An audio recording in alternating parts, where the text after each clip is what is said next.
Hello, I giving baboy na may rakpam. Nahanam pamas di sorgi wapaw ta na bagida maglakpiba ang sige magkatagachari.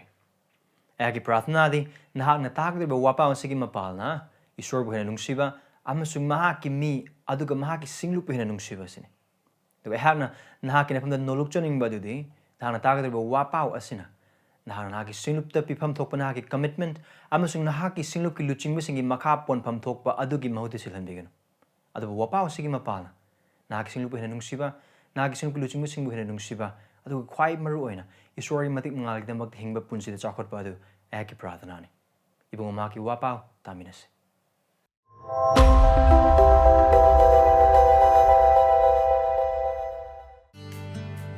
Ay ko nasige numita, nainamina ka daw ba di conversion. Noon po pahibasi karino. Yam na familiar oiba text ni ay galone na hangdupi Bible gi mapam sing Johan pandup ahum amadagina mapan harba si Jesu Christ gi ma ki thawlak pa mata madu ni ang pa thabag mayam tawi aduga hariba matang sida Jesu Christ ga Nicodemus ko nupa amaga thingyaraga wari sana bagi matang dai aduga hariba asida nauno popokarino haibu ko ni yengminagani Pharisee singi marakta Nicodim ko ba Jehudi singi luching mami malarami nipa asina ahingda Jisugi manakalak na mangonda haiki Rabbi nahati sorgi lengbi rakpa guru amani haiba ay koina kangi maramdi isorna mahakloina bidabadi kanamata na nahana tawbu khodam asi tawbu ngamde Jisu na mangonda haiki ta seng namak ay na mangonda hairi Kanaguma mi amana nauna poktrabadi mahak na isorgi ningthaw laibak adu uba ngamde. Nikodem na mangon haiki mi amana ahan oirabada mahak na karam na pokpo ngamgadage. Mahak na mamagi puknung da anirak suba oina changduna pokpo ngamra. Jesu na kumki. Tasing na maay na nangon hairi mi amana ising amasung thawai dagi poktrabadi mahak na isorgi ningthaw laibak ta changba ngamde. Hakchang nagi poklabado hakchang ni thawai dagi poklabado thawai ni nahang nauna pokadobani haina aina haibasida ngakano nungsina sining mafamda sili nahang madugi makhol tai adubu madu kadai dagi lakpano amasung kadomda chatli haiba nahang na khangde thawai dagi poklaba adugumbani Nicodim mauna khumki hairiba sing asi karamna oiba ngamgani prana tawse Pastor ko na haki wahay gi mangda laysari. Ako ithamoy na kinapam na katsinjari nahan hanglopi. Tawai sing ba Krista adu udriba pao ba tabak subi na haki wahay gi mapa. Yesu Kristo kim ni sari bani. Amen. Christian dharma asi singse tawo ibadari noy apami amo organi hay na hay bagi pathap kharapi ba dharma nate. Christianity is not about a set of rules which will make you nice. Christian dharma is humanity nate. It is not humanity. Christianity is not about karma. Karma sunote. Karinani apabatarogana apapangba patabatarogana patabapangba. Adu Christianity nate. Adu Christianity nate. Aduga mayam haina bale Christianity oigera Muslim oigera Hindu oigera Buddhism oigera Sikh oigera khuding ma chamane phabato adu matana no adu nate dharma lomak manaram ba yai adu Christianity gadi yam na khene atai na haibadi aphabato aphabo oyu do good be good adu hai ba adu di Jesus Christ na amasung Christian dharma na amasung Bible ekoi tami ba mo adu nate aduga haiba Christian dharma haiba asidi karigumba khara isorna tawiraba maramna haiba se tawrakado pot aman arrival londa da hanbada ekoina yum samatana yum hana kupte adubu yumpham hana thole ko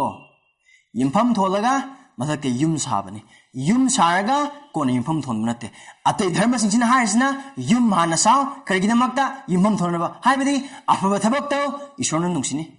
afaba thabak taw nang afaba oini afaba thabak taw nang moksha phangani afaba thabak taw adu oitaragadi laina siyani mini siyani adu atai dharma tambi matam dini adu tu Krishna isor gi waina tambi badu kai na hai oi batargadi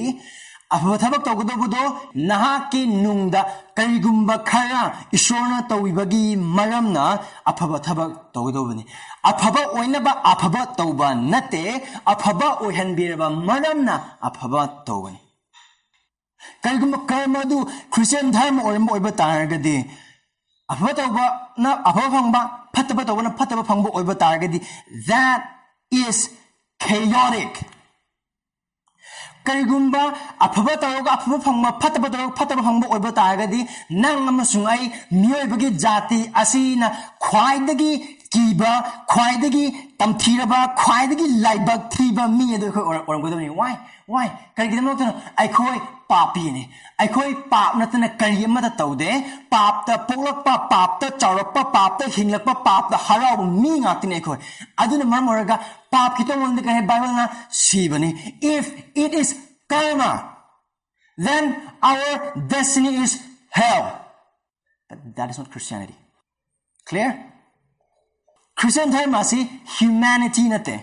humanity is a new atheism humanity abdi karani mioibagi nungsiba mioibagi phajaba kaino darkar lei taim kana darkar lei si kaino mioibagi nungsiba mioibagi afaba do you know what the Bible says mioiba muk phattaba mioiba muk sengdaba mioiba muk nungsiba khangdaba mioiba muk serana chapa kana am leite humanity habasidi it is a soft denial of the existence of God Isor lay haibadu yamna phajaba maongda mina khanghandaba maongda yadaba adugumane that is not Christianity aduna why we are Christian karidamagno nang amasung aina koi marakta Christian oine haina haiba oiba tar karidamag nang Christian na kauribagi maramda jinbanda haidog Christian oiba nate church kabagi maramna Christian oiba sunate aduga Christian imung popgi Christian oiba sunate khudimok singdu amata nate aduna what is born again nono bukai se karino adu haidringa da mamang aina tobo adugumna nongno pokpa haibase kari natabana adu han yigmase what is not born again nongno pokpa haibase miyobi be thabak ta ginate John pandab ama pada taran thoim sing taram du khoi yengbo oiba targadi pokraba adu miyobi beginning badagi sunate I dagi sunate shortagini ahamada nongna pokpa haibase kari natabano haina haiba oiba targadi haiba adu miyobi thabakna nangama sungai gi thabakna oiba nate Ani subada Nona pokpa haiba asi kanagumba karna Bible paminarga nangsu thajaningbra thajaningi sarga chatningbra chaningi oh prana tawminasi aina haiba prana sig matung ilo aduga nang tawro haina harakanda prana tawlo nang isor gi macha oi adu nona pokpa nate aduga nona pokpa bisu camp crusade ama yar youth crusade oigera kari crusade oigera ame hekta yaroga revival preacher na preaching double lokanda kana jesu christ nangi thamun losing khut thangale prarthna tawre aduga oh phare sorgi masona paure nangna khut thangatpagi maramna kana gumba amagi prana gi matung ilurga haibgi maramna adu nauna pokpa nate aduga mari subda Healing crusade amada anaba pharakpag adu nauna pokpa nate Karigum healing crusade ta phabasing yu nauna pokpa oiba targadi why Manipur is full of sin Karigidamokno healing crusade khuding sahi khuding achaw crusade amani adum tawiko adu khun dasu maitei tamba kasu adu chingilam dasu healing crusade paingi tawe adubu haibida naba phagraba singidu Christian orba nongna poglaba amam oiba targadi karigidamokno hojiki matam asida mi singa Christianity sing tampakem damsung chingilam da karigidamokno Christianity si mi singa adugme tukachomong yengi mam adu nongna pokunate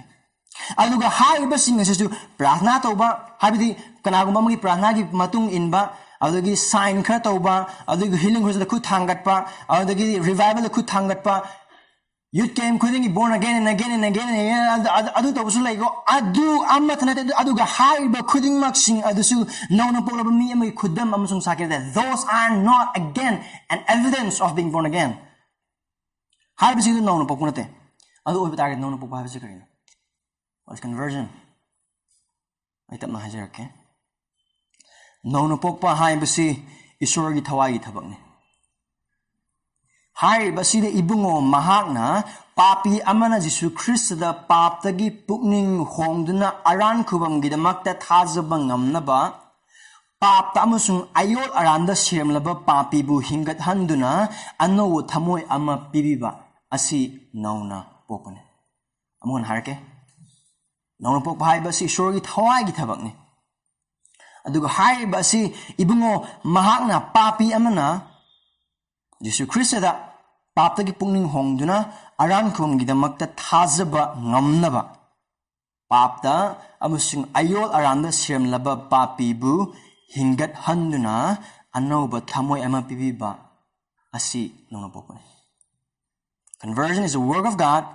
the Holy Spirit in which he made alive sinners who were dead in trespasses and sin give them new hearts so that a sinner can repent and believe in Christ for salvation. That is true conversion. Adun hai badugi matang na koi ngasi gi akhone pathokhrab pada adudagi kupthani yengani. Ngasi text sangse John chapter 3 verse 1 to yeng matamda Nicodim hai banupadi matangda akhona charpu phangi mark se Jew gilu chingba mane aduga mahak asi Pharisee suni aduna hai matamasida Jesus Christ na hinglay matamada Jew gi Pharisee amasung lusingba hai na hai basi mangon dagina dharma chen ba kana amata leite kaya gi matik dharma chen gi hai na hai ba oiba targadi sabath numita potha bagi numita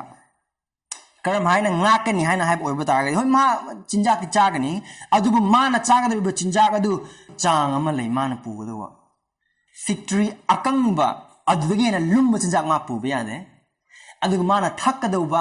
sangoma ising oigera adusu yaum amadagi hena pu ba yade adugi khaitang hen khraba adu oitagadi he has break the Sabbath that much strict adu kodinate adu khaktang nate Pharisee ga khazna khombagi prana du ningsing bra ya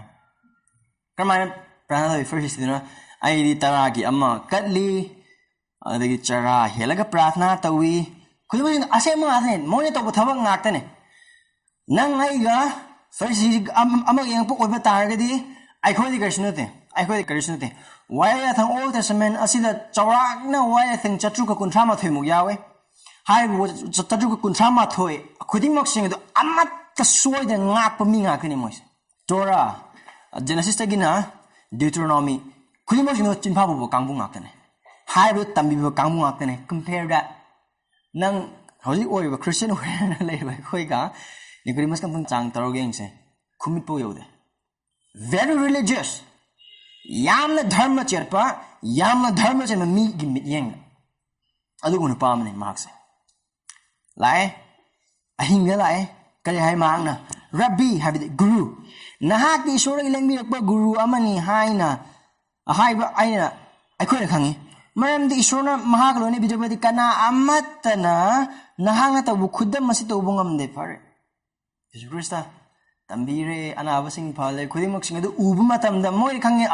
karigumba kharadile sei ni pas aduna la kan haire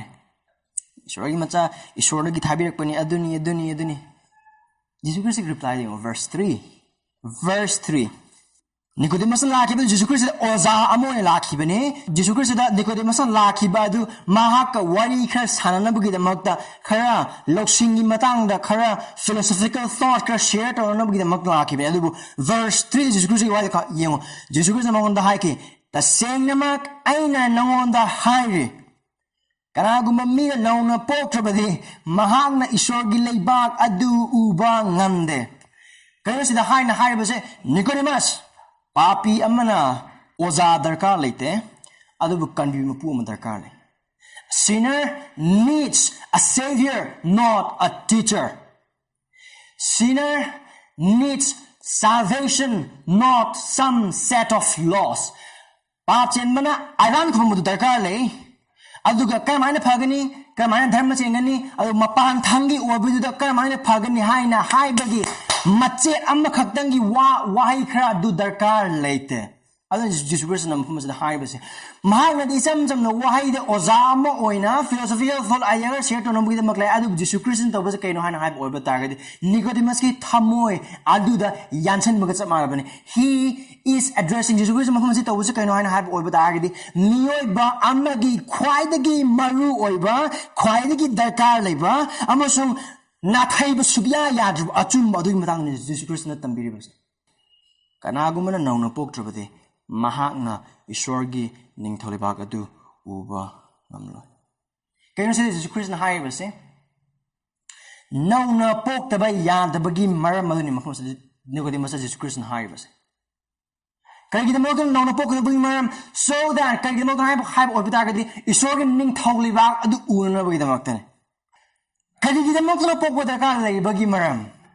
ꯃꯔꯝꯗꯤ ꯃꯤꯑꯣꯏꯕ ꯈꯨꯗꯤꯡꯃꯛ ꯄꯥꯞ ꯑꯗꯨꯅ ꯃꯔꯝ ꯑꯣꯏꯔꯒ ꯑꯩꯈꯣꯏ ꯄꯥꯞꯇ ꯑꯃꯁꯨꯡ ꯑꯌꯣꯜ ꯑꯔꯥꯟꯗ ꯁꯤꯔꯕ ꯃꯤ ꯉꯥꯛꯇꯅꯤ Ephesians chapter 2 verse 1 ꯑꯗꯨꯗ ꯀꯔꯤ ꯍꯥꯏ ꯑꯩꯈꯣꯏ ꯌꯦꯡꯃꯤꯟꯅꯁꯦ ꯑꯗꯨꯒ ꯑꯌꯣꯜ ꯑꯔꯥꯟ ꯑꯃꯁꯨꯡ ꯄꯥꯞꯇ ꯅꯈꯣꯏ ꯁꯤꯔꯝꯃꯤ This is us ꯑꯁꯤ ꯑꯩꯈꯣꯏꯅꯤ ꯄꯥꯞ ꯆꯠꯄ ꯃꯤꯄꯨꯝ ꯈꯨꯗꯤꯡꯃꯛ ꯇꯥꯏꯕꯪ ꯄꯥꯟꯕ ꯑꯁꯤꯗ ꯄꯣꯛꯈ꯭ꯔꯕ ꯑꯃꯁꯨꯡ ꯄꯣꯛꯂꯤꯕ ꯄꯣꯛꯂꯛꯀꯗꯧꯔꯤꯕ ꯈꯨꯗꯤꯡꯃꯛꯀꯤ ꯃꯈꯣꯏꯒꯤ initial stage ꯑꯁꯦꯡꯕ stage ꯑꯗꯨ ꯑꯁꯤꯅꯤ ꯑꯩꯈꯣꯏ ꯈꯨꯗꯤꯡꯃꯛ ꯌꯦꯁꯨ ꯈ꯭ꯔꯤꯁꯇꯕꯨ ꯀꯟꯕꯤꯕ ꯃꯄꯨ ꯑꯃꯁꯨꯡ ꯄ꯭ꯔꯚꯨ ꯑꯣꯏꯅ ꯊꯥꯖꯔꯤꯉꯩ ꯃꯃꯥꯡ ꯑꯗꯨꯗ ꯑꯩꯈꯣꯏ ꯄꯥꯞꯇ ꯑꯃꯁꯨꯡ ꯑꯌꯣꯜ ꯑꯔꯥꯟꯗ ꯁꯤꯔꯝꯃꯤ ꯑꯗꯨꯒ ꯁꯤꯕ ꯃꯤ ꯑꯗꯨꯅ ꯏꯁꯣꯔꯒꯤ ꯅꯤꯡꯊꯧ ꯂꯩꯕꯥꯛ ꯑꯗꯨ ꯎꯒꯦ ꯍꯥꯏꯅ ꯍꯥꯏꯕ ꯑꯣꯏꯕ ꯇꯥꯔꯒꯗꯤ ꯑꯍꯥꯟꯕꯗ ꯍꯤꯡꯕ ꯗꯔꯀꯥꯔ ꯂꯩ ꯑꯗꯨꯒ ꯍꯥꯏꯔꯤꯕ ꯑꯁꯤ ꯃꯤꯑꯣꯏꯕꯒꯤ ꯊꯕꯛꯇꯒꯤ ꯅꯠꯇꯦ ꯏꯁꯣꯔꯒꯤ ꯊꯕꯛꯇꯒꯤꯅꯤ ꯍꯥꯏꯕꯗꯤ ꯖꯤꯁꯨ ꯈ꯭ꯔꯤꯁꯇꯅ ꯃꯊꯪ ꯑꯗꯨꯝ ꯍꯥꯏꯔꯛꯈꯤꯒꯅꯤ ꯑꯗꯨꯕꯨ ꯅꯤꯀꯣꯗꯤꯃꯁꯇꯤ ꯇꯥꯏꯕꯪ ꯄꯥꯟꯕꯒꯤ ꯑꯣꯏꯕꯅꯤ ꯃꯥꯗꯤ ꯂꯧꯁꯤꯡ ꯌꯥꯝꯅ ꯂꯩ ꯈꯨꯗꯤꯡꯃꯛꯁꯤꯗ ꯂꯩꯕ ꯑꯣꯏꯕ ꯇꯥꯔꯒꯁꯨ ꯖꯤꯁꯨ ꯈ꯭ꯔꯤꯁꯇꯅ ꯍꯥꯏꯔꯤꯕꯗꯨ ꯀꯔꯤꯅꯣ ꯍꯥꯏꯕ ꯃꯍꯥꯛ ꯐꯖꯅ ꯈꯪꯕ ꯒ꯭ꯌꯥꯟ ꯇꯥꯕ ꯉꯝꯗꯦ ꯀꯔꯤ ꯍꯥꯏ ꯅꯤꯀꯣꯗꯤꯃꯁꯅ ꯃꯉꯣꯟꯗꯒꯤ ꯃꯤ ꯑꯃꯅ ꯑꯍꯟ ꯑꯣꯏꯔꯕꯗ ꯃꯍꯥꯛꯅ ꯀꯔꯝꯅ ꯄꯣꯛꯄ ꯉꯝꯒꯗꯒꯦ ꯃꯍꯥꯛ ꯃꯃꯥꯒꯤ ꯄꯨꯛꯅꯨꯡꯗ ꯑꯅꯤꯔꯛ ꯁꯨꯕ ꯑꯣꯏꯅ ꯆꯪꯗꯨꯅ ꯄꯣꯛꯄ ꯉꯝꯕ꯭ꯔꯥ ꯑꯁꯤꯐꯥꯎꯕꯗ ꯅꯤꯀꯣꯗꯤꯃꯁꯅ ꯈꯜꯂꯤꯕ ꯋꯥꯈꯜꯁꯤ ꯀꯩꯅꯣ ꯍꯥꯏꯅ ꯍꯥꯏꯕ ꯑꯣꯏꯕ ꯇꯥꯔꯒꯗꯤ ꯖꯤꯁꯨ ꯈ꯭ꯔꯤꯁꯇꯅ ꯅꯧꯅ ꯄꯣꯛꯄ ꯍꯥꯏꯅ ꯍꯥꯏꯕꯁꯤꯗꯤ ꯑꯣꯀꯦ ꯐꯔꯦ ꯑꯁꯤꯗꯤ ꯑꯩꯅ ꯇꯧꯒꯗꯕ ꯊꯕꯛ ꯑꯣꯏꯔꯝꯒꯅꯤ ꯑꯗꯨꯅꯅꯦ ꯑꯗꯨꯒꯤ ꯀꯣꯛꯇ ꯂꯩꯕ ꯃꯔꯝꯅ ꯅꯤꯀꯣꯗꯤꯃꯁꯅ ꯃꯐꯝ ꯑꯁꯤꯗ ꯍꯥꯏꯔꯤꯕꯁꯤ ꯑꯗꯨ ꯑꯣꯏꯇꯥꯔꯒꯗꯤ ꯑꯩ ꯏꯃꯥꯒꯤ ꯄꯨꯛꯅꯤꯡꯗ ꯃꯉꯣꯟꯗ ꯆꯪꯒꯗ꯭ꯔꯥ ꯁ꯭ꯇꯤꯜ ꯅꯤꯀꯣꯗꯤꯃꯁꯅ ꯗꯤꯄꯦꯟ ꯇꯧꯕꯗꯨ ꯃꯍꯥꯛꯀꯤ ꯇꯧꯕ ꯉꯝꯕ ꯃꯍꯥꯛꯀꯤ ꯙꯔꯃ ꯆꯤꯟꯕ ꯃꯍꯥꯛꯀꯤ ꯑꯣꯏꯕ ꯃꯤꯑꯣꯏꯕꯒꯤ ꯑꯣꯏꯕ ꯈꯨꯗꯤꯡꯃꯛꯁꯤꯡ ꯑꯗꯨꯗ ꯑꯗꯨꯝ ꯋꯥꯈꯜ ꯑꯗꯨ ꯈꯜꯂꯒ ꯑꯗꯨ ꯗꯤꯄꯦꯟ ꯇꯧꯔꯒ ꯂꯩꯕ ꯃꯔꯝꯅ ꯍꯥꯏꯕꯁꯤ ꯑꯣꯏꯔꯤꯕꯅꯤ ꯁꯤꯅꯁꯨ ꯑꯩꯈꯣꯏꯒꯤ ꯃꯔꯛꯇꯁꯨ ꯌꯥꯎꯕ꯭ꯔꯥ ꯅꯧꯅ ꯄꯣꯛꯄ ꯍꯥꯏꯕꯁꯤ ꯅꯍꯥꯛꯀꯤ ꯙꯔꯃ ꯆꯟꯕꯒꯤ ꯊꯕꯛ ꯅꯍꯥꯛꯀꯤ ꯍꯥꯏꯕꯒꯤ ꯅꯪꯒꯤ ꯆꯔꯆ ꯀꯥꯕ ꯅꯪꯒꯤ ꯇꯥꯏꯠ ꯄꯤꯕ ꯑꯗꯨꯗꯒꯤꯗꯤ ꯅꯪꯅ ꯁꯔꯚꯤꯁ ꯃꯌꯥꯝ ꯑꯦꯇꯦꯟ ꯇꯧꯕ ꯀ꯭ꯔꯨꯁꯦꯠ ꯃꯌꯥꯝ ꯌꯥꯎꯕ ꯕꯥꯏꯕꯜ ꯁ꯭ꯇꯗꯤ ꯒ꯭ꯔꯨꯞꯇ ꯃꯌꯥꯝ ꯌꯥꯎꯕ ꯈꯨꯗꯤꯡꯃꯛꯁꯤꯡ ꯌꯥꯎꯕ ꯅꯨꯡꯇꯤꯒꯤ ꯃꯤꯉꯣꯟꯗ ꯇꯦꯛꯁ ꯃꯦꯁꯦꯖ ꯕꯥꯏꯕꯜ ꯚꯔꯁ ꯑꯗꯨꯝ ꯊꯥꯕ ꯈꯨꯗꯤꯡꯃꯛꯁꯤꯡ ꯈ꯭ꯔꯤꯁꯇꯤꯌꯟ ꯐꯦꯃꯤꯂꯤꯗ ꯄꯣꯛꯂꯝꯕ ꯈꯨꯗꯤꯡꯃꯛꯁꯤꯡ ꯑꯗꯨꯒꯤ ꯃꯔꯝꯅ ꯅꯍꯥꯛ ꯅꯧꯅ ꯄꯣꯛꯀꯗꯧꯕꯅꯤ ꯅꯍꯥꯛ ꯅꯧꯅ ꯄꯣꯛꯀꯅꯤ ꯍꯥꯏꯅ ꯈꯪꯕ ꯑꯣꯏꯕ ꯇꯥꯔꯒꯗꯤ ꯖꯤꯁꯨ ꯈ꯭ꯔꯤꯁꯇꯒꯤ ꯋꯥꯍꯩ ꯑꯁꯤ ꯇꯥꯕꯤꯌꯨ ꯑꯗꯨ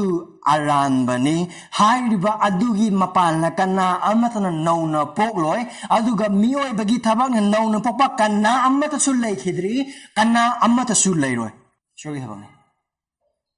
ꯑꯗꯨꯅ ꯉꯁꯥꯏ ꯖꯤꯁꯨ ꯈ꯭ꯔꯤꯁꯇꯅ ꯏꯁꯣꯔꯒꯤ ꯅꯤꯡꯊꯧ ꯂꯩꯕꯥꯛ ꯑꯗꯨ ꯎꯕ ꯉꯝꯂꯣꯏ ꯍꯥꯏꯅ ꯍꯥꯏꯕꯗꯨꯗ ꯀꯩꯅꯣ ꯍꯥꯏꯅ ꯈꯟꯕꯁꯤ ꯃꯇꯝ ꯑꯗꯨꯒꯤ ꯊꯥꯔꯤꯕꯁꯤꯡꯁꯤꯅ ꯖꯤꯎꯁꯤꯡꯅꯗꯤ ꯃꯈꯣꯏꯅ ꯌꯦꯡꯕꯁꯤ ꯑꯇꯣꯞꯄ ꯇꯣꯉꯥꯟꯕ ꯃꯑꯣꯡ ꯑꯃꯗꯒꯤ ꯀꯔꯝꯕꯅꯣ ꯍꯥꯏꯕ ꯑꯣꯏꯕ ꯇꯥꯔꯒꯗꯤ Jews ꯑꯣꯏꯅ ꯄꯣꯞ ꯑꯣꯏꯕ ꯇꯥꯔꯒꯗꯤ automatically ꯃꯈꯣꯏꯗꯤ ꯑꯗꯨꯝ ꯏꯁꯣꯔꯒꯤ ꯅꯤꯡꯊꯧ ꯂꯩꯕꯥꯛꯇ ꯑꯗꯨꯝ ꯌꯥꯎꯔꯕ ꯑꯗꯨꯝ ꯃꯈꯣꯏ ꯈꯜꯂꯤ ꯑꯗꯨꯒ ꯆꯞ ꯃꯥꯟꯅꯅ ꯈ꯭ꯔꯤꯁꯇꯤꯌꯟ ꯏꯃꯨꯡ ꯃꯅꯨꯡꯗ ꯄꯣꯛꯂꯕꯅꯤꯅ ꯑꯩꯗꯤ ꯁꯔꯒ ꯀꯥꯔꯅꯤ ꯑꯩꯗꯤ ꯏꯁꯣꯔꯒꯤ ꯅꯤꯡꯊꯧ ꯂꯩꯕꯥꯛ ꯁꯣꯏꯗꯅ ꯂꯩꯔꯅꯤ ꯑꯩꯗꯤ ꯈ꯭ꯔꯤꯁꯇꯤꯌꯟ ꯑꯣꯏꯔꯦ ꯍꯥꯏꯅ ꯈꯟꯕ ꯑꯗꯨ ꯑꯔꯥꯟꯕꯅꯤ ꯀꯅꯥ ꯑꯃꯠꯇ ꯇꯥꯏꯕꯪꯄꯥꯟ ꯑꯁꯤꯗ ꯈ꯭ꯔꯤꯁꯇꯤꯌꯟ ꯑꯣꯏꯅ ꯄꯣꯛꯂꯛꯇꯦ ꯑꯩ ꯄꯥꯄꯤ ꯑꯣꯏꯅ ꯄꯣꯛꯂꯛꯏ ꯑꯩ ꯄꯥꯄꯤꯅꯤ ꯑꯩꯒꯤ ꯅꯨꯄꯤ ꯄꯥꯄꯤꯅꯤ ꯑꯩꯒꯤ ꯏꯄꯥ ꯄꯥꯄꯤꯅꯤ ꯑꯩꯒꯤ ꯏꯃꯥ ꯄꯥꯄꯤꯅꯤ ꯑꯩꯒꯤ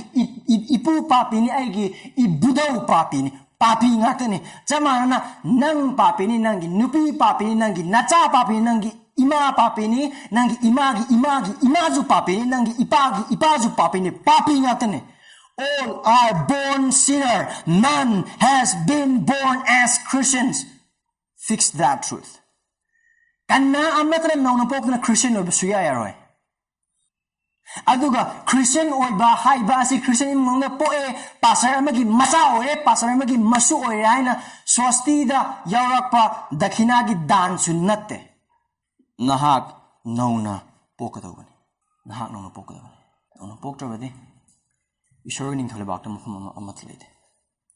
ꯅꯍꯥꯛꯀꯤ ꯊꯕꯛꯅꯁꯨ ꯑꯃꯠꯇ ꯅꯠꯇꯦ ꯋꯥꯌꯦꯜ ꯉꯥꯛꯄꯒꯤ ꯊꯕꯛꯅꯁꯨ ꯅꯠꯇꯦ ꯑꯃꯠꯇ ꯅꯠꯇꯦ ꯆꯔꯆ ꯀꯥꯕꯒꯤ ꯃꯔꯝꯅ ꯈ꯭ꯔꯤꯁꯇꯤꯌꯟ ꯑꯣꯏꯕ ꯅꯠꯇꯦ ꯇꯥꯏꯝ ꯄꯤꯕꯒꯤ ꯃꯔꯝꯅ ꯈ꯭ꯔꯤꯁꯇꯤꯌꯟ ꯑꯣꯏꯕ ꯅꯠꯇꯦ ꯄꯥꯁꯇꯔꯒꯤ ꯃꯆꯥ ꯑꯣꯏꯕꯒꯤ ꯃꯔꯝꯅ ꯈ꯭ꯔꯤꯁꯇꯤꯌꯟ ꯑꯣꯏꯕ ꯅꯠꯇꯦ ꯈ꯭ꯔꯤꯁꯇꯤꯌꯟ ꯑꯣꯏꯒꯦ ꯍꯥꯏꯅ ꯍꯥꯏꯕ ꯑꯣꯏꯕ ꯇꯥꯔꯒꯗꯤ ꯃꯊꯛꯂꯣꯝꯗꯒꯤ ꯏꯁꯣꯔꯒꯤ ꯊꯕꯛꯀꯤ ꯃꯄꯥꯟꯅ ꯅꯧꯅ ꯄꯣꯛꯄ ꯑꯃ ꯗꯔꯀꯥꯔ ꯂꯩ ꯄꯥꯞꯇ ꯑꯃꯁꯨꯡ ꯑꯌꯣꯛ ꯑꯔꯥꯡꯅ ꯁꯦꯝꯂꯕ ꯃꯤ ꯑꯃ ꯑꯣꯏꯕ ꯃꯔꯝꯅ ꯑꯗꯨꯗꯒꯤ ꯄꯣꯛꯄ ꯗꯔꯀꯥꯔ ꯂꯩ ꯍꯥꯏꯔꯤꯕ ꯄꯣꯛꯂꯕꯁꯤꯡ ꯑꯗꯨ ꯈ꯭ꯔꯤꯁꯇꯤꯌꯟꯅꯤ ꯑꯗꯨꯅ ꯃꯐꯝꯁꯤꯗ ꯖꯤꯁꯨ ꯈ꯭ꯔꯤꯁꯇꯅ ꯅꯤꯀꯣꯗꯤꯃꯁ ꯒ꯭ꯌꯥꯟ ꯇꯥꯅꯤꯡꯂꯤꯕꯁꯦ ꯑꯗꯨꯒ ꯉꯁꯤꯒꯤ ꯅꯨꯃꯤꯠ ꯑꯁꯤꯗ ꯑꯩꯈꯣꯏꯒꯤ ꯃꯐꯝ ꯑꯁꯤꯗꯁꯨ ꯀꯅꯥꯒꯨꯝꯕ ꯈꯔꯒꯤ ꯃꯐꯝꯗꯗꯤ ꯑꯁꯤꯅꯤ ꯖꯤꯁꯨ ꯈ꯭ꯔꯤꯁꯇꯅ ꯅꯉꯣꯟꯗ ꯒ꯭ꯌꯥꯟ ꯇꯥꯅꯤꯡꯂꯤꯕꯁꯦ ꯅꯤꯀꯣꯗꯤꯃꯁ ꯍꯥꯏ ꯑꯩ ꯍꯟꯅꯨꯔꯦ ꯏꯃꯥꯒꯤ ꯄꯨꯛꯅꯤꯡꯗ ꯑꯃꯨꯛ ꯆꯪꯗ꯭ꯔꯥ ꯐꯔꯦ ꯄꯨꯠ ꯆꯪꯕ ꯌꯥꯔꯦ ꯍꯥꯏꯅ ꯈꯜꯂꯦ ꯑꯗꯨꯝ ꯄꯣꯛꯊꯣꯛꯄ ꯌꯥꯔꯦ ꯍꯥꯏꯅ ꯈꯜꯂꯁꯤ ꯑꯗꯨꯕꯨ ꯀꯔꯤꯅꯣ ꯃꯐꯝꯁꯤꯗ ꯖꯤꯁꯨ ꯈ꯭ꯔꯤꯁꯇꯅ ꯍꯥꯏꯕꯁꯦ ꯖꯤꯁꯨ ꯈ꯭ꯔꯤꯁꯇꯅ ꯈꯨꯝꯈꯤ ꯇꯁꯦꯡꯅ ꯃꯥꯏ ꯅꯉꯣꯟꯗ ꯍꯥꯏꯔꯤ ꯃꯤ ꯑꯃꯅ ꯏꯁꯤꯡ ꯑꯃꯁꯨꯡ ꯊꯋꯥꯏꯗꯒꯤꯗꯧꯅ ꯄꯣꯛꯇ꯭ꯔꯕꯗꯤ ꯃꯍꯥꯛꯅ ꯏꯁꯣꯔꯒꯤ ꯅꯤꯡꯊꯧ ꯂꯩꯕꯥꯛꯇ ꯆꯪꯕ ꯉꯝꯗꯦ ꯍꯥꯏꯔꯤꯕ ꯈꯨꯗꯤꯡꯃꯛꯁꯤꯡ ꯑꯁꯤꯗ ꯉꯁꯥꯏꯗꯒꯤ ꯖꯤꯁꯨ ꯈ꯭ꯔꯤꯁꯇꯅ ꯍꯥꯏꯔꯤꯕꯁꯤ ꯅꯤꯀꯣꯗꯤꯃꯁꯅ ꯇꯧꯒꯗꯕ ꯊꯕꯛ ꯑꯃꯠꯇ ꯍꯥꯏꯗ꯭ꯔꯤ ꯃꯤꯑꯣꯏꯕꯒꯤ ꯑꯣꯏꯕ ꯊꯕꯛ ꯑꯃꯠꯇ ꯌꯥꯎꯗ꯭ꯔꯤ ꯁꯤꯗ ꯏꯁꯣꯔꯒꯤ ꯊꯕꯛ ꯉꯥꯛꯇꯅꯤ ꯏꯁꯣꯔꯒꯤ ꯊꯋꯥꯏ ꯉꯥꯛꯇꯅꯤ ꯑꯗꯨꯅ ꯍꯥꯏꯔꯤꯕ ꯃꯈꯥ ꯇꯥꯅ ꯖꯤꯁꯨ ꯈ꯭ꯔꯤꯁꯇꯅ ꯀꯔꯤ ꯍꯥꯏ ꯍꯛꯆꯥꯡꯗꯒꯤ ꯄꯣꯛꯂꯕ ꯑꯗꯨ ꯍꯛꯆꯥꯡꯅꯤ ꯊꯋꯥꯏꯗꯒꯤ ꯄꯣꯛꯂꯕ ꯑꯗꯨ ꯊꯋꯥꯏꯅꯤ ꯑꯃꯁꯤꯗ ꯍꯥꯏꯅꯤꯡꯂꯤꯕꯁꯤ ꯀꯔꯤꯅꯣ ꯅꯤꯀꯣꯗꯤꯃꯁ ꯅꯪꯅ ꯅꯃꯥꯒꯤ ꯄꯨꯛꯅꯤꯡꯗ ꯑꯃꯨꯛ ꯍꯟꯅ ꯆꯪꯂꯒ ꯑꯃꯨꯛ ꯄꯣꯛꯂꯛꯄ ꯑꯣꯏꯕ ꯇꯥꯔꯒꯁꯨ still nang atum hakchang adum pokle nahak nauna poktre nahak nauna pokna bagi damakta de ishorgi thawai awdagi pokpa darkar le brother nahak nauna pokadobni hain ain habis danga kanu nungsina sining mafam da sili nahak na madugi makhol tai adubu madu kadai dagi lakpano amasung kadom na chatlibano haiban nahak na khangde thawai dagi poklaba adusu adugumbane Nicodemus mangona kumki haibasing asi kramna oibang ngangani Nicodemus miyoibagi loksingasu adugmatik wangaba dhamjamagi thabaksu adugmatik wangaba waya thangi maramdasu adugmatik khanglaba adu na phawbada kayam haina nong pokane habi sukhang khangthabani hagede silnausing ngai kidu kahino nong pokpa haibasi ibungo mahaki thawai aseng magi thabakni aduna haibase thawai pokpa ama darkar aduna kayam mongna pokpibano aduna pokadabagi maramdi akhoi tamina khre pokadabagi maramdi nakana gumen nauna poktrabadi isorning tholibagadu uba ngamde isorning tholibagadu da changba ngamde samsam haib oib dagadi kana gumen nauna poktrabadi adan khubam phangloi isorga leminaroi norokta chatkani sargada chaloi loirewa that is the necessity of the new birth nauna pokadobagi marmodosni karam hana nauna pokon karam hana nauna pokon hai jisu krishna pada tarukta hai hakchang ni polobadu hakchang ne amasung thawai ni polobadu thawai ni hai ni hai ba sig matang na khon Ezekiel pondup kuntra taru pada kun ga taruk tagin na kun ni pan phodi yang me gani ai na khod anong ba thamoi ma pibi gani amasung ai na khoi nung anong ba thawai ma thammi gani adu ai na khoi gi sadongi nunggumba thamoi adu lotholaga na khoi da sadongi thamoi ama bibigani aduga ain ai thawai nakhoi nungda thambigani nakhoi bu ai gi pathap sing gi matung ina chathangani aduga nakhoi na ai gi wayen sing ngakani amasung tawgani hai basi sahi kya gi mamangda ishorna jisu krista gi mapalna ano bo wala gi matam asida wakana wa adu hana prophesy to biba adu gumbani asdengo Niyo ben tawda patha amate yaude aina habi Jehovah ishona anoba thamo mp bigani kai gidam to no aikoi da anoba thamo pi rogi maram kai gidam to no aikoi na anoba thamo ma darkar le bigi maram ni kai gidam to haina haib oiba tarangadi Jeremiah pa tara tarik ke pada mapan da kari hai aikoi gi thamoi asimuk minam chawba amata laite many people says mi sina kai hai follow your heart follow your dreams Nangi thamoi hai habi illo nangi thawai nangi mangan aduda adum chelo chelna sing hai riba adu isor dagi natte tabang pan dagi ni pap dagi ni saitan dagi lakpo wahai ni achumbadi nahak nasana nahaki thamoi masak khangde aisu aigi thamoi masak aina khangde pa Jeremiah padu tatret pamapan miya bi thamoi si pumna maktagi hena lonam chawi pumna maktagi everything come thing patte kadang harbanate wicked above all kanana madu khangba ngambage? It's a rhetorical question. Kanana khangba ngambage? Kana hamtana ngamde? Isor khatana khangba ngam. No one knows. No one knows. Thamoi thazagano. Nangi thamoi thazagano. Nangi thamoi gi tung ingano. Nangi mangi tung ingano. Papta siraba maramna aigi apamba aigi aningba khudingmak sing adusu isorgi oiba pot singda aikoi adu aikoi rely taude. Papta musngai aran siraba maramna aigi thamoigi aningba apamba khoidaba nungsiba khudingmak sing adu isorgi oiba adugi onna taina baramda pap romda adum oi adugi damakda aikoi anoga thamoi darkar lebegi maramada. You want to know your heart more clearly? Let's hear what Jesus says. Hena makes in a kangning bra. Jesus Christ na kari higher ban habdu yang si Mark pandup taret. Higher basi magi si boxing na chak chabagi matang dudani. Chak chabagi matang aduda makut ham na chabadu first thing kari kita mo kino nang si boxing na makut ham na chak chabadu hena higher ba aduda Jesus Christ na piba paukum aduni. Verse 21 manung dagi haibadi missing thamoy haibadi thamoy si aigi thamoy ne khudingmaki thamoy ne. It's the heart of every human being whomsoever you can imagine. Nangi imagi, nangi ipagi, nang nungsiba nupagi, nang nungsiba nupigi, boyfriend, girlfriend, husband, wife, loyalaki. Missing thamoy dagi haibadi thole kai thole phattaba wakhal Nupa nupi lana ba, lamchat naida ba, mihat ba, huran ba, karam ba, phatta ba, lonam tau ba, luda ba lamchat, midyang phatta ba, thina ngang ba, chawthok ba masung apang ba, hairi ba phatta ba, punnamak. Asina, mi amagi manung dagi tholtuna mi adubu manghali. That is our heart. That is my heart. There is your heart. Adugi. Damaktani aikhoina anova thamoi isoragi phangma darkare ase marmaduna kaidore papta siraba papta leiraba maramna kaidore aikhoi mi tangba mi singne aikhoina sise amazing grace house the song ai gumlaba papi kanba kaya nungsibiba mangba aibu phangbi khare kare hai mi tangba ure isorgi thawai aduna khoi thabak subijingi matam aduda aikhoi punsi ase aduki matik nungsiningai ne aduki matik nungsiningai ne kaya matik nungsiningai no haina haibu oiba targadi aikoi asi han Korinthia padup anida aikoi na yengba oiba targadi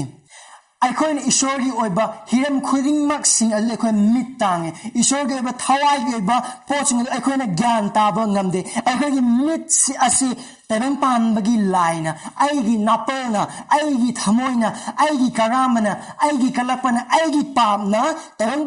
aigi pamna amsung tabang pan bagi lai singaduna isorgi achumba isorgi ningthau leibak isorgi ahropa khudingmak singasna mitanghan manga adu aikoi punsin hai basina sumaram organ aikoi isagi thabangna nono popongam lodobagi maram adu aduga hai basi yamam nasumam organi aikhoida anuba thamoi ama isona pine bibagi darkar leba adu kari yama tuna aikhoida anuba thawai pine bibagi mathau tabagi maramdi aikoi papini papda siba maramna ibu ma ka nin tholeba ma ke apwa wa pa aduga mahaki achumba adu uenabagi damakta taibang panba Satan amasung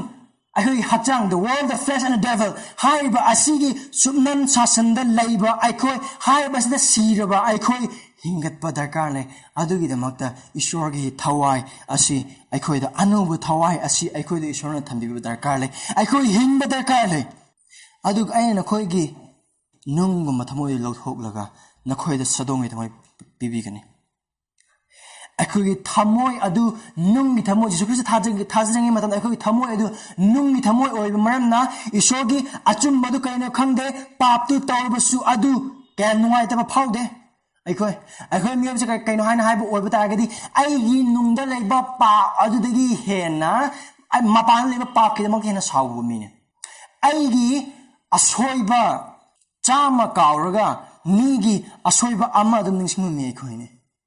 TV da uba mihat paduna aingon dagi hena pap chel hana khanma mi aikoi ne adu bachum made aikoi papi gatne TV da uriba mihatpa aduna isori phangbada matik chaba asawba aduga TV gi mamang na phamlaga yengliba paw tariba nang amasung aina Jesu Christ yaudabadi aduda phangbada matik aikoi gi paw na maram oraga phangbada matik chaiba dandi du khenaba karim dalite karim dalite aduna haiba nungge ba thamoduna maram oraga isorgi achumbadu karino khangde aphaba wapa adu tarbasu pangjalli karimada khangba ngamde aduga kare amronadi Christian gi tradition da poklakpa Christian gi imung na poklakpa aphaba thabak tawba ministry tawba singani khuding mak singada nauna porba gun khuding mak singa aduna ma ki pap singadu aina thabak asuyam tawbisidi ai gi ipa asuyam pharisedana asigi papsdi kashnate mayam na tawna papna Facebook tang hakdang yenglubani mayam su yengnaina internet tang hakdang changa adu gi website da yenglubani mayam su yengnaina what's wrong with that aida serve the current hana khanni ngakni khoidi just go with the flow. Shut up. That's the most nonsense, idiotical that a Christian can believe. Christian amana quality hazabdo quality pangba amasung quality sathiba alu quality kudongthina oibuwaine. Don't go with the flow. Kayo mi ganamta udina aina si thabak tawrise. Mi su tawnina. Aina yengli sidi Piko mate to katane mete ju yengina pap ase aikhoigi marakta Christian hana sule krab missing marakta sin is so usual pap ase yamna kari haigani yamna usual ore masu to wina ai to kem kai ma to bu gi aina to ne hena yamdena kem kai minam hangana adugumba arano waisin Harbu kudi musim tu kari kita makna pap jen bagi maramna nungi thamoi leba maramna pap ta pam laba pap ta siraba pap ta hinglami amu oiba kuding maksing adugi maramna aikhoida ibungo mahangna anoba sadongi thamoi ma pine darkar le kari kita makta ishorga sumbu khangna bagi makta inthau leba ki o haida tan bagi makta ibungo monda jensin jana bagi makta ma ki o hai ma ki yathang adu inba aluga haiba khuding maksing asi isogi thawaina papi amana nauna pok nabagi da makta ibungo ma ki wahai gi mapala tobiba thabak ngakne kaidoba anoba thamoi pibiba anoba thawai hapiba aluga nungi ba thamoi do lotholaga sadongi ba thamoi am pansin diba what's the result verse 27 aluga aina aigi thawaina khogi nung thambigani kaino nakhoi bu aigi pathau ki matungina chathangani see the difference Tebang pamili dharma singa Christianity khenabdo kaina han hype olba targadi pathap sing adu chatnaraga ishorna nungsib adu ata singa havene but what does the Christianity says ishorna magi thawai adu aikoi pibira maram na kaidore maki pathap sing adu aikoi da happy maram na aikoi na har pathap adu matung ni chap adu aigi wayen sing ngakani amsing dogni wayen thang sing ngaklebagi maram na Tawlebagi maram nauna pokpunate adubu nauna poklebagi maram na isogi achumba aphaba waya yathang sing adu ngakpane amasung tawbane aran khubam adu haibe inbagi maram na phangba nate aran khubam phangbagi maram na haibe inbane aduna khulimak sing asi isorna nauna pokleba amada tawbiba thabudne and this is what born again is asini nauna pokpa haiba adu Amukhana nauna pokpa haiba si isorgi thawagi oiba thabak ne niyabagi thabak amata nate aduga haiba sida ibungo mahangna papi amana Jesu Christ da paptagi pungning hongduna aran khomgi da maga thajaba ngamnaba papta siraba amasung ayol aranda siraba mi amabu hingat handana ainawa thamo ama pibiba asi nong pokpane aduna hairi ibungo mahangna nungi ba thamo thoga sadongi oiba thamoi pansan biba anawa thamoi musung anawa thawai pansan biba gi maramna ibungo mahangna nong pokpiraba maramna pungning hongba amasung thajaba ani gi thong adu launa hangdoktuna isorgi nin tholeba adu uzaraga aina thajaraga aibu isorna chumhanbene When we are converted by the Spirit of God, the doors of faith and repentance swung open and we see the kingdom, we see the gospel and we believe and we are justified. Thazabagi maramna nauna pokpanate adugu nauna pokpagi maramna thazabane. Nakhoi wang hangni lambe ai nauna pokna bidam ta kari tawbane. Asi wangje hangjage nakhoi na taibang pan bada polak na bagi da mate kari tawke kari kari tawai taibang pamada pok na bagidam da kari kari tawai na khoi chap mane chap mane adugi pot aduna Jesus Christ na lawro kan Nicodemus tak ibas nang masung aina nauna pok na nabagidam ta tawgodo ba kari amata leite kudimas na isori thabak ne kari mga sige numit asida Jesus Christ ba kami mapumsung Prabhu na thazri ba mi ay Christian na tabrahin samam nagalay ba mi ay nauna pok tibrahin na samam nagalay ba mi singaw po iba tayo aduga ay hang na sandogli ba ibang mga mga ba wapaw asi taraga Jesus Christ na thazan ngak pa Jesus Christ ba nung sirak pa Jesus Christ itong inmagi thamo iho adun na koy lagla ba di adu isogi oiba tabak ni adugi konjer adu tao Jesus Christ bu kandi mapumsung Prabhu na papta gi pungning hong laga thaso nauna pok mi amag ihan han basaki the first evidence of being born again is that you put your faith in Christ nahang Jesus Christ bu kandi mapumsung Prabhu na thazaba adu nauna pok laba mi amag ihan han ba saki and the evidence follows good works. Ephesians chapter 2 the koyeng say verse 8 man thozana thazabi mapana na khoi bu kan bi re masin na khoi gi natte isorgi kudon is a gift mi kana amatra chawtana ba thabak ta gi natte no salvation is a work of God. Conversion is also the work of God. Ayan kumadu isorgi iba khudone nauna pokbasi isorgi oiba thabakne hai ba adu nauna pokna bagida makta nang masung aina kari amata tawngam de kari amata tawde khudimak sing isona mahaki thaujal da mahaki nungsibda aikoi pinnabi bane khudimak sing adu mahaki minungsim jung thaujal da aikoi khudol oina lemna pinnabi bane lemna tobi bane mahaki nungsibda nang masung aina phabagi marna nate nang masung aina dharma chen bagi marna amata nate adu mahak nungsibagi ishora marna aduna kadawe kanbire thajre verse 10 maramde kaigidamotuna nonga pokliba kaigidamotuna aran khamakoida lemna khudo onapiba why is that Paul answer us Paul maramde ishorna hana thawang to bikraba apaba thabak sing aduda aikoina chatnanaba Christ Jesus the sembi kraba aikoi ma ki khutpham oire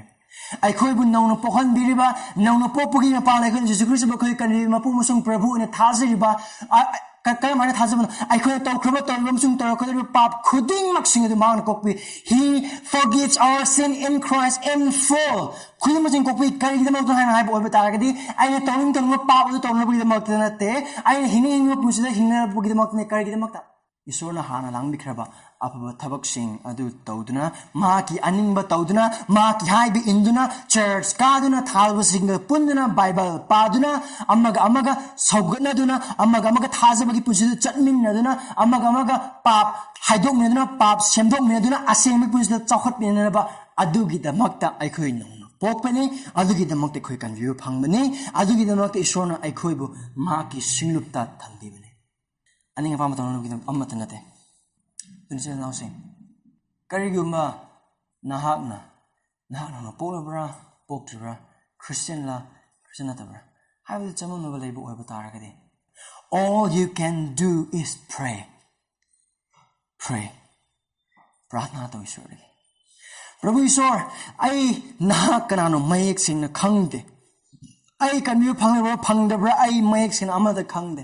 adu bai kan bi phangba pame ai na kin tholi ba ga du uzaba pame ai na kin tholi ba ga ai changjaba pame ai Jesus Christ bu kan bi pu musung Prabhu ina thaja ga ma ki tung ma punsi du hing pame adu bu ai di papi ne ai gi pangal kari amat laite nang ai bu mateng pangbi na gi thawai ne ai ngada thabak subiu see papai puno masung thazaba su ai khoi mi abi thabak amat na te khoi mos ahang hai khar ba dugumna no na pong ba mi aduda isona papta ki puno masung thazaba ki thong adu launa hangdopi adu hangdok gi ma pa na Jesus Christ ga apha wa pau adu ure ma king thoblai ba adu ure adu thazare and that's how we are saved aduna hai bu the makta pratna to bi ai ngon na thabak su bi ai ngon na khanghan bi ai ngon na ki wahai ki ma pa na tam bi tak adugi mapalna hairiba adada nahak asem mak nauna pokleba mi amani isorgi ninthole bakta saruk phangleba mi amani haibisi khangdri matam adu phauba prana tobi aduga chaman lebasing oiba taragadi wari sabiu Pukchel chang bi su inausing line lo bi no puk pai bi line lo bi kano line lo bi Jesus Christ da gi wahai du Jesus Christ kanano mang pum pha bi his truly God truly man pum pha bi isor pum pha mi ba mang na no lo adu kai no hai ba khange isor gi asao ba bi kai no hai ba khange aduga isor gi ning thole ba ka lai ba gi nu mai ba su kai no hai ba ma khai khudi mak sing du ma khange hai ba isor ai bu nang ma sung ai bu gi pa ti kan bi na ba lak bu Jesus Christ al ne hai ba si nauna pok trabadi naha isor gi ning thau lai ba aduga changbang ngam lo is a crescent of eternity lomba nai da punsi wang ni lomba nai na isor gi asao ba du ga lon na no ta lai ba ma lomba nai na isor ga lai ni ba ma hai ba wang asi aruba paukhum adu pipam thoe hai ba asi gi aruba wang ni line lo bi gano pukchel chengbi isor gi mangda wari sabi isor gi wahai de gi thok bi jing housing karigumba hai ba asin nahak Thazabit assurance labor over target. No matter what happens in your life. Nangi pun se talking ma thodo kya thok sanu. Nang na phangning ba dreams phang da sanu. Cancer nage na sanu. Coronavirus nage na sanu. AIDS nage na sanu. Nangi kwadi pam zaba dream girl lo phang da or basu dream car lo phang da or dream house lo phang da or tar da su nangi aim lo phang da or tar da su chara na ma cha gi him punsi or tar da su kwadi gi pikham na ba lai ba mon hingi or tar da su naha naw na pok la ba di naha na siba miku pungja adu da naha ki sorg le mina kani Jesus Christ ga pa mina kani sarga naha kini ning thole ba ga du naha kini naha ki da mak thong down hang le adu gi hen laibak phaba adu gi hen harawa adu gi hen mamaya ma kari mat leite now fix this kari ha Jesus Christ na mi ma ta bang pan ma pum ba si phangjer ga ma gi thawai mang la ba di kari tong jaba le nang na pa po loy na ma phango phangning ba phango adu Jesus Christ yaw da ba now na pok da ba mi amam oi na ba di tong jaba kari mat leite kari amat leite Lazarus ki ina khum ba gi wari da ning sing bi Lazarus lai ra ba cha na ba leite ba Niraga chaba lukhak chaba nupa ni ina khun nupa sening ba dress le lain khuding mak le pam khuding mak le ma gi mak Lazarus Christ yawe Lazarus nong na poe ina khun nupa nong na pokte ina khun nupa isor yawe where is the destiny don't take this lightly thawai matang lo khal khala na ki nang ni bu thazabi punse de matang lo khal khala Isor gi wahai missing a chang yengan Isor gi wahai chang yengan Thazi basing jamam nari basing Chris the lakbi maha khaktang na khoi ya sane apabo wa pa wasi tambi masi thazi bi asigi mapalna nahak nona pokani asigi mapalna aran kum phangani Yesu Krista khaktang mahaki apabo wa pa asi khaktang nahaki asane ama khaktang arba Nahaki asane Chris the lakbi adu thaz kar bisil now sing now na pok la bisil now sing isor ning thau lai ba ka saru yar bisil now sing na khoi kya gen tik like phok khram ai khoi kya gen tik like phok khram taibang pan bas le khoi yan kari ama ta lai ta or ba ta ga su taibang pan ba asibu sembi isor du ai khoi gi oire mak ai khoi gi ne hauzik sira basu Yesu Christ bu thaz ba gi mapala ma ki dharma sen ba musung ma ki achum ba adu ai khoi di isor na pibir maram na hauzik ai khoi isor gi ning tholi bak ta saru phang ba doire hauzik si bu se khoi sargil chala gani asde gi han ngai khoi pusleti aduna ai khoi gi punsi asi sin na sing amon wakal to me sing me sida ai khoi no no pok la ba adan khubam phang la ba isor gi thawai lai ma mi am or maram na khoi na hauzik hing bu punsi du chang yeng se ai hing bu punsi du chang yeng se Christian amane haina nona pokle haina haibu oba targadi nahang na hingliba punsi du nona pokle ba mi ema gi punsi du nahag hinglibra nana toning na punsi nang ba wa yening ba pochai ining ba pochai adu ining ba tum khuimak sinde in ba mi oiribra pap adubu hangoi na lawdo pap adubu yang law mi em oiribra aduga nangi pa adui matang nong phaw wakal khandaba aduga nasai punsi sorgi wa nong phaw chang ning da mi adu na oiribra aduga na Christian amon chaliba punsi adu wakal khandaba mong yu ngau amagum ni hingba gumna ngan ngang ba ngang tabang pan ma chakpa tabang pan gum ngang ba tabang pan ga tona tinna yana mo adu lairibra adu batagi chang yengo na khoi thawa thajbagi punsi desu sargi thong mapan da leblaga norok ta chatpa yamna lai sargi thong mapan da leblaga norok ta chatpa yamna lai Jesu Christ gi makhong manak nungti numit khuding maki hiblaga norok ta laiba yamna lai Judas Iscariot Jesu Christ gi sego kana magda Jesu Christ gi school da charakpa Jesu Christ gi angak thabak khui mak loin mak yarak adu ka debe mahak Jesu Christ yadu punsi no ta chale chahi mayam church ka bagi maram na ministry tawagi maram na Bible mayam khang bagi maram na Christian family pok bagi maram na ministry tawagi maram na pastor oi bagi maram na missionary oi bagi maram na sarga pakka adugi wakal sukan kan Changyang pap sing never short hado on the nakti kopi bangam the short hojik sim matam lay nak pakore pranados ipa short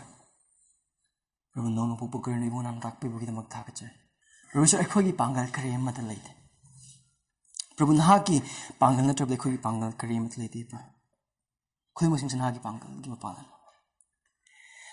na tabak subiyo Prabhu Ishwar,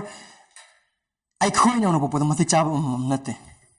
Maram de khoi ibungo ay khoi pa masina maram oiraga nangon di asaw ba dan di phang ba matik chaba mi ngata. Ab na kin nung sible khoi kan bi. No po kan thakache. Prabhu ngasi gi mi asida mapham asida. Prabhu no na pok driba na ki apabu wa pa bu thaja driba Jesu Christ gi tung in driba aluga Christianity bu yamna line yang lorba missing ekhogi marks di yaw boy batarga di paiso nang sarga malem nikti harba mi sil naw singa du punsi adugi punsi ibungon ha akan ba thawag subi Prabhu makhoi ibungon ha ki kanbi bagi apabuwa pa u thas driba matam adu phaw ibungo makhoi bu tum chab kan bigana na ki arhan ko mu thong di yeji makhoi bu kanbi na ki na thum da chire Prabhu kan bibi phangduna nauna pokna laikhaba aikhi isil nasung gi mak chini ji Prabhu aikhoi gi punsi chang yeng hanbi taibang pan gi aikhoi tongan gi dawne taibang pan gi mana gi daw natte habi gi punsi du aikhoi hing hanbi pa harma teng pang Prabhu Ishwar na humna puno ka sanjari na ki mingi da mak na ki bati ma gam khoi hanbi